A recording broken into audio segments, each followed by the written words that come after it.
All right, this is a public service announcement for anyone working on for sure, a 1990 to 1992 Pontiac Firebird.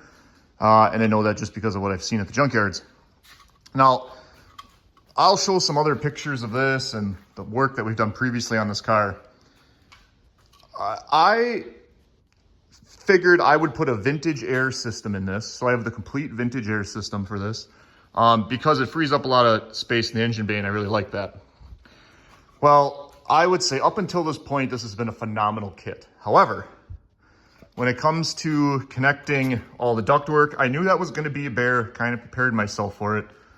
But this is certainly not designed to properly fit a Firebird. I know these third-gen Camaros, the brothers of these cars, have more room behind the dash, and that is evidently, without a doubt, how they designed this. So, what they want you to do in this kit is reuse this side defrost duct from the original stock HVAC. Obviously, it just kind of helps clear the window. But I'm going to save you 15 hours of headaches now and just say abandon all hope. Ye who enter here, you are never going to connect that with where that needs to sit. The hose is too stiff. That radius does not work. If you try to do it, it pushes this windshield defrost, which I actually want angled correctly because that is important to me, more so than the side window. It's just not going to work. So I'm abandoning that, and this, which is the connection. Typically this piece would connect on the bottom of this, kind of sitting there like that. And then this hose, where my finger is, would supposedly come around and connect in here. The issue with that is this is like a spa type hose, and you can see I even try to fit up a 90 degree to fit in there and get everything out of the way. And it just, trust me, I reworked these hoses 17 million times, and that is not going to work. So just, if you got the vintage air system and you're working on a Firebird, just abandon, save yourself a headache. Abandon the defrost duct here, unless you have a 3D printer. I suppose if you had a 3D printer, you could reprint the end of this, have this outlet go that way, right?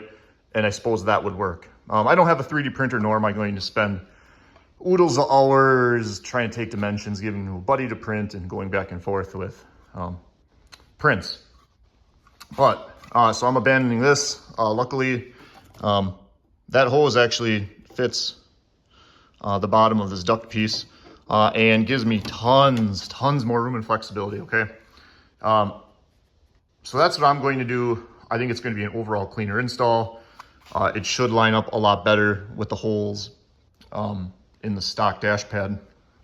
Because the one thing you don't want to do is force the dash pad over it, right? And risk having a stress crack form over time. These things are expensive and damn near impossible to find. So if you're working on a 1990, 1992 vintage Firebird and you bought the full vintage air kit, that's what I got here. See, at least the manual says for Firebirds, who knows, maybe the earlier models, 82 to 89, have more room behind the dash. But for sure, this is a 92. It does not have it, and it appears at least the 1990s are the same way. So we're going to see more of this car. I'm going to put together a little bit of, hey, what's been done to this point. This is kind of a fun little build. It's what I'm going to call a very budget restoration. I'll give you a little history of the car in the next video. It was worth saving, maybe not to this level, but it'll definitely be on the road in another 30 years. I guarantee that. All right, thank you, and until next time, this is Beyond the Manual.